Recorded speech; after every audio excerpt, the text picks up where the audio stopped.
Hello. हाँ hello. कहाँ बाला? घरे बारी। अरे जल्दी आओ ना। अरे इतना जल्दी कब आ? हमरा ये सब कुछ नहीं सुने के, जल्दी आओ ना। अरे तो इतना घबराई क्या बड़े? हमरा जिंदगी और मौत के सवाल बा, प्लीज जल्दी आ जाना। ठीक बा आओ।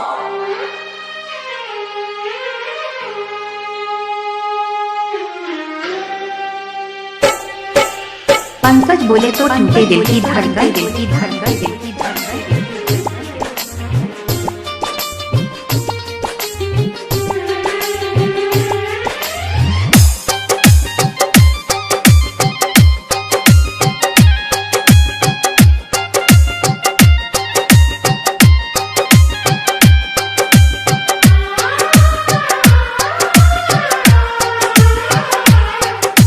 पंकज बोले तो टूटे दिल की धड़कन, दिल की धड़कन, दिल की धड़कन, दिल की पागल के भइल बाटे पागल के दासा, आज हमरा पता चलल प्रेम की भाषा। कोई लाड़ी आजमगढ़, लाड़ी आजमगढ़। पागल के भइल बाटे पागल के दासा, आज हमरा पता चलल प्रेम के भाषा। रोते रोते मिले हमसे आयल बड़ी, रोते रोते मिले हमसे आयल बड़ी।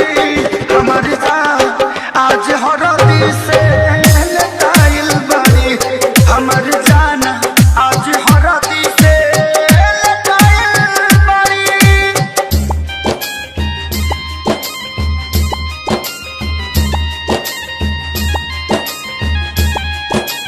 Pankaj music, music.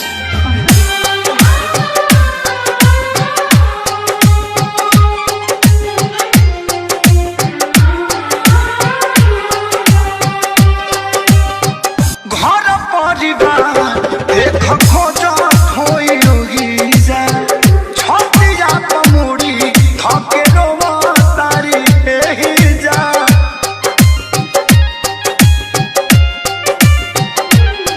हाथवा के मेहंदी मिटावेली इ तो हमरे के समझावेली। अखिया बाल राइल पाटा लाइल बड़ी, अखिया बाल राइल पाटा लाइल बड़ी। हमारी जान आज हरद से लटाइल बड़ी, हमारी जान आज हरद से लटाइल बड़ी।